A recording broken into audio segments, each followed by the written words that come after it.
So I am working on preserving peaches 3 different ways today. The first way is a peach butter that is similar to jam but a little bit different, and I think it will be really good on toast or biscuits. I've already made a lot of jam, and so I wanted to try something different. And it also didn't require any pectin, which was great. So after that, I'm going to work on, I have it started. This is a peach and apple pie filling. I thought it would be really good to use this winter to bake different types of pastries and pies. I thought about canning whole peaches, but I prefer peaches in things, or fresh, like really fresh peaches just to eat. So I like canned peaches, but I thought this might be a better use for what my family uses. And I also waited until they were really ripe, and so I had a hard time slicing them into like nice slices that would actually like be good and like canned. So they kind of fell apart, honestly. And so this smells amazing. It has cloves and cinnamon and some raisins. I think it's gonna be really, really good. And then I'm also making a peach pit jelly. This is a recipe that I got from my aunt. I'm adapting it a little bit because I did not have as much as the recipe called for, so I'm gonna have to lower it a little bit. And then I'm also gonna add some lemon juice, and I kind of like am looking at 2 different recipes for it. So hopefully that will be really good. And yeah, it's been a busy day, but I'm really excited to get these peaches preserved for the fall and winter. So the first thing that I did was blanch the peaches, and I read online that how you do this is you bring a pot of water to a boil, and then you bring it back to a simmer, and you put the peaches in for 30 seconds and then immediately transfer them to an ice bath and let them cool before peeling them. But I found that they didn't peel very easily, so I don't know if I needed to boil them for longer, or if it had to do more with the peaches in general. I don't know. I still need to do some research on that. So I'm going to link this recipe below, but this was from the Ball Canning book, the complete book of home preserves that I use for most of my canning recipes. And it had a recipe for peach pie filling. It also has some apple and some raisins in it. So it was unique in that sense, and honestly it is so, so good. This is perfect for peach pies, different peach desserts and pastries. I'm planning on using it to make a peach cobbler.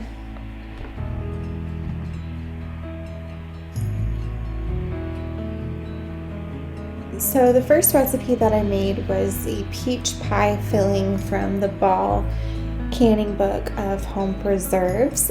This is primarily a peach recipe, but it also contains some apples and raisins in it. So it's really unique and honestly so good. I've made 2 different desserts with it.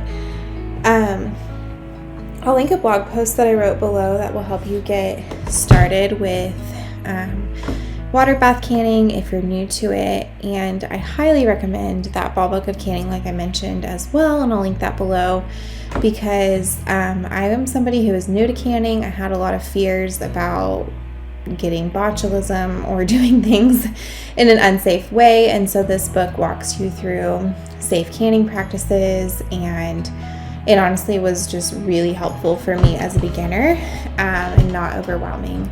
So highly recommend it. I also got this canning kit from Amazon, which will see me use some of the pieces from it in this, and it has saved me so much time. I tried canning before I had it, and it was just so much more difficult, made such a mess, and so this really helps make the process really smooth. And so this funnel is helpful for keeping the food where it needs to go. I still kind of made a mess, but it helps overall. And another thing that you'll see me kind of like adding or taking away is because you really want to pay attention to headspace. This one I made a mess and had to go back and clean it up. Because from what I've read, if you don't have the correct headspace, it can make your canning not safe to eat, or you can have issues with it going bad. And so I tried to really follow the rules with having the correct headspace, and all of the recipes will tell you that. It's basically the space from the liquid to the top of the jar. I can't remember what this one was, but it looks like it maybe was an inch or half an inch. I'd have to go back and look. And that tool that I was just using is to get the air bubbles out, and that was also part of the kit.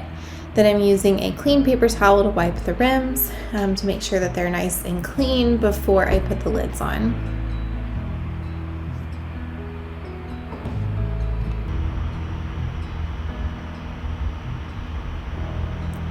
So there is a tool that comes in that kit where you can, it's like a magnet where you can put the lids on with a magnet, which is a way to make sure that they're extra clean and that you're not touching them after you've sterilized them. I washed my hands so many times during this canning process, so I'm pretty confident that my hands were clean, but it is an extra safety precaution to take if it's something that you're concerned about. So I'm just putting the lids on there, and then I'm going to put the rings on finger tight.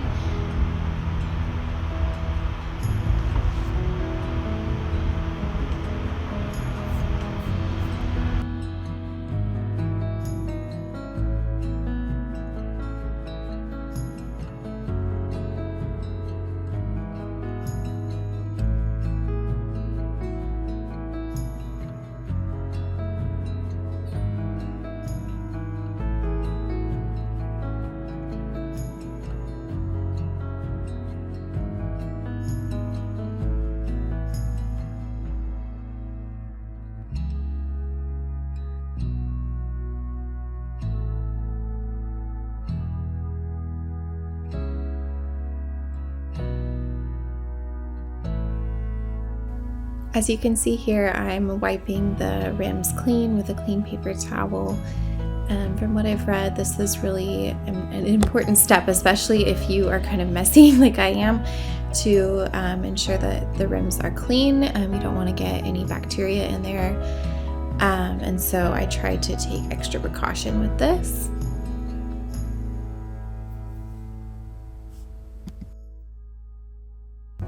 So I went ahead and put the peach pie filling that was in the jars in the water bath canner, and I'm going to process that according to the directions. And while that's going, I'm going to start on the peach butter. So this is a recipe that is also from the Ball Book of Canning. It is similar to jam, but a little bit different. I really like apple butter, and so I was excited to try peach butter. And since making this video, I have given it to my mom and some different people in our family, and they said that they really, really enjoyed it.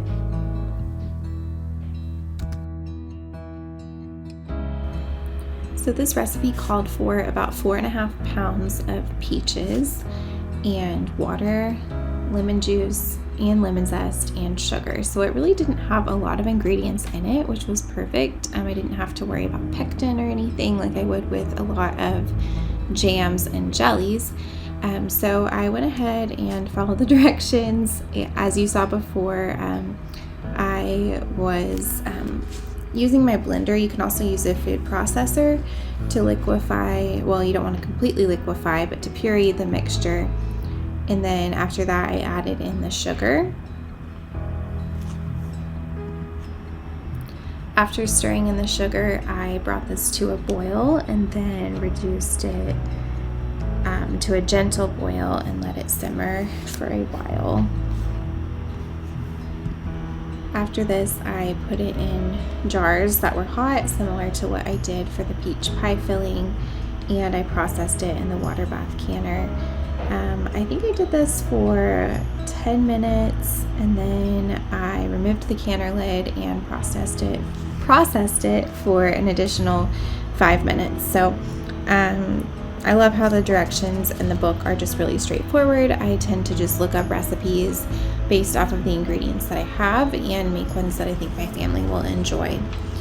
So canning, I don't think it's really difficult, but it does take a really long time. And so I carved out a couple of hours on the weekend. My husband was doing something with our kids, and I just tried to preserve as much as I could in that amount of time. And then I also tried to multitask. So as you can see here, I'm just putting away the dishes, trying to catch up on the mess that I made in my kitchen while the different things that I made are in the water bath canner processing.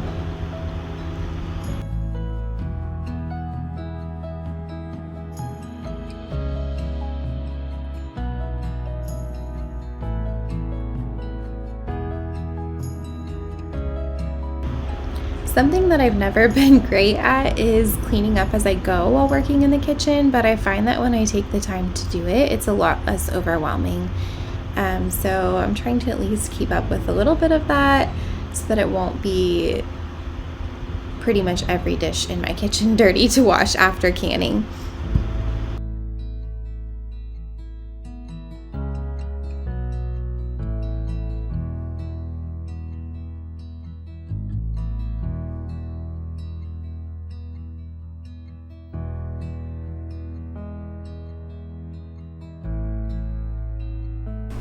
So I kind of forgot to record the process for the peach pit jelly. I ended up having to wait a couple of days to do it, and then just like didn't get around to filming it. But I'll try to link the recipe that I used below. I ended up just using it as a refrigerator jelly. I didn't go through the whole water bath canning process, but it was really, really good. Highly recommend it. It was kind of time consuming, but it did use up something that would have gone to waste, so the peach pits and skins. So if you're looking for a sustainable way to make the most of your peaches, I would highly recommend this recipe, but it is time consuming. So tonight I'm going to make a recipe with one of the things that I canned last. It's been probably a week or two, honestly. I actually tried this recipe out a while ago and made it for a friend and then had the rest for my family, and it was really, really good. So I'm going to take the peach pie filling and turn it into a peach cobbler because it's quick, simple, easy, and really good. So I love peach cobbler in the summer. It reminds me of my great grandma because she made blackberry cobbler, but it really reminds me of her. So I'm gonna get started on that and kind of show you all the process that I do for it. So if you can't already tell, this is actually several weeks later.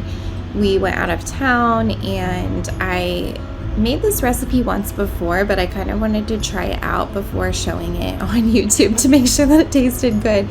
And so I am going to use the peach pie filling to make a peach cobbler. Peach cobbler is one of my favorites, and it's also a lot faster and easier than making a pie.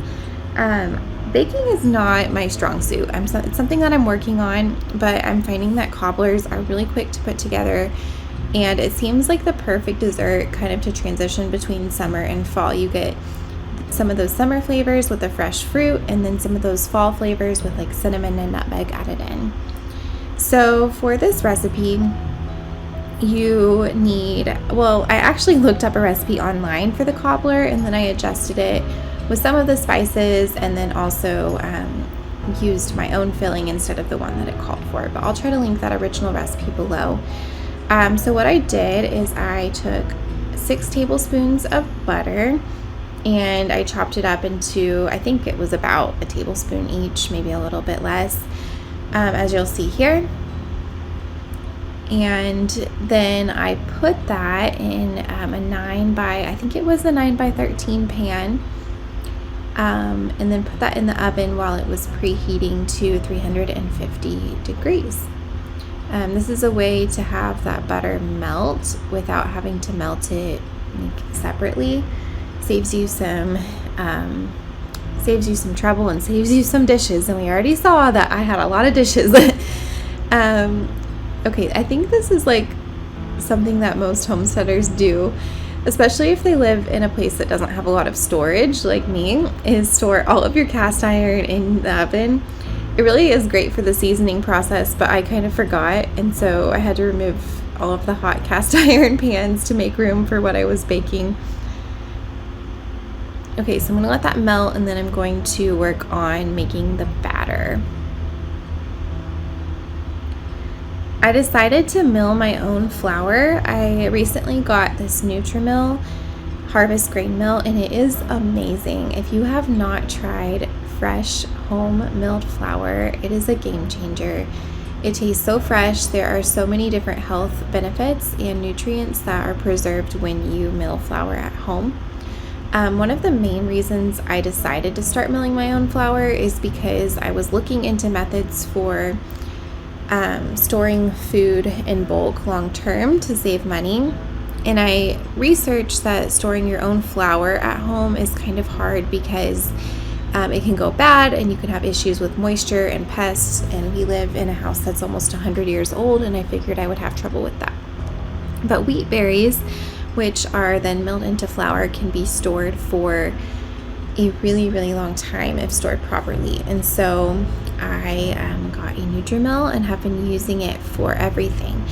I use hard white wheat berries for making bread, and then I use soft white wheat berries for pastries, cobblers, pancakes, things like that. So I'll link a post below where you can read more about NutriMill and getting started with milling your own grains. I buy my grains from Azure Standard because I can buy organic ones in bulk, and they have everything I need on there. So here you can see I'm mixing 1 cup of flour, 1 cup of sugar, 2 teaspoons of baking powder, 1/4 teaspoon of salt. And I actually added a little bit of extra flour because home milled flour, from what I've read, it's a little bit different than store-bought because it's not as compact. And so I usually have been adjusting my recipes for adding a little bit extra. I think here I added probably 1/4 of a cup, which ended up being fine. It probably would have been fine without, but I just wanted to make sure that it had enough. So I'm gonna mix that all together. My sugar was kind of in clumps, so I decided to switch to a fork. This is a trick that my mom taught me, and it works well for baking.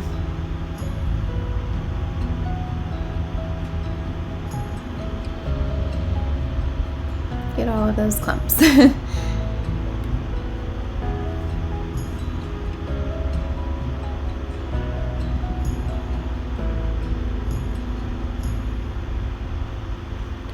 So next up, I'm going to add 3/4 cup of milk and just stir that in to finish off the batter. It really is so simple to make this cobbler.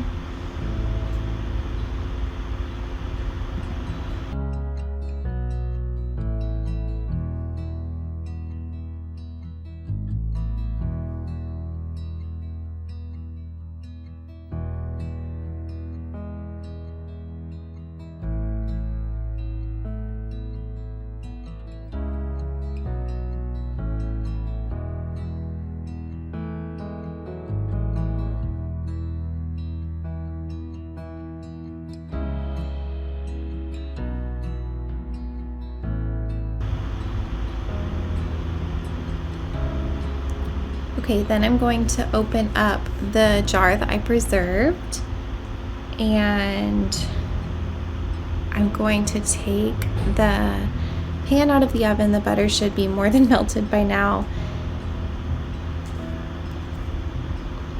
Yep, there it is. And I'm going to spoon the batter on top of it. The butter can just kind of go everywhere. I've made this a few times and it works out fine. Scrape the remainder in. I tried the batter after this and it was so good. And then after that, you're going to just take the peach preserves. You can use the recipe that I used, or you can also follow the original recipe and just use peaches that are mixed with sugar and a little bit of salt. And then I'm just going to spoon the mixture in.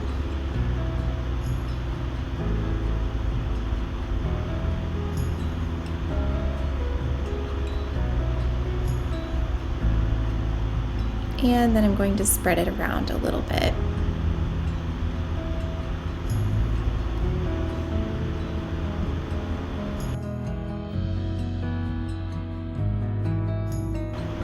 So next I'm going to sprinkle some cinnamon and nutmeg. I was pretty generous with it because I really like both of these spices. Just sprinkle it all over the top.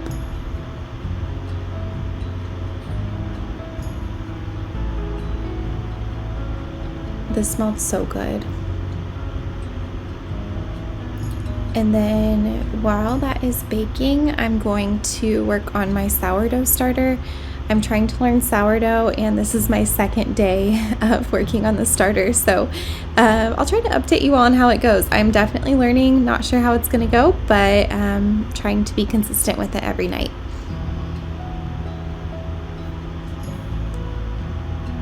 And I let this bake for, I think, 30 to 35 minutes in my oven. You kind of have to watch depending on your oven. Okay, next up I'm going to, well, first of all, I am trying to make my own sourdough starter using home milled flour. So I had a bigger jar. It was my last wide mouth jar, and it shattered all over the kitchen just randomly. So I'm going to try it for a few more days in here, and then I'm going to have to transfer it. So I'll have to find another dish or something. Okay, so the first day I mixed 1 cup of flour with 1 cup of water, and it says I'm supposed to discard half. It's like a waste. Guess that's part of the process. And then I'm gonna add, I think that's half. It smells interesting. Okay, not bad, just different. Okay, also I made a huge mess all over my clothes. Okay, then I'm gonna add a cup of flour. So go. This is a 4th one. 2, close enough. 3. You know what? I'm gonna need a bigger jar already. And some more flour. Turns out we already have some that I ground. Okay. And 4. Okay, I have to add a cover with filtered water, so I am gonna have to switch the Sourdough containers. We'll just use this for tonight. So I'm gonna dump that all in there.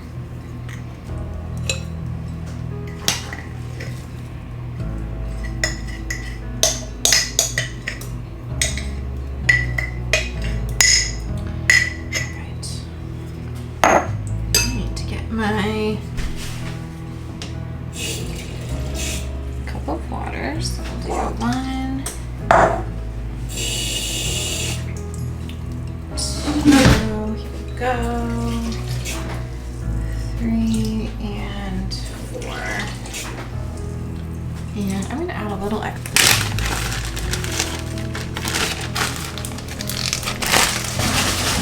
Alright, give it a good mix.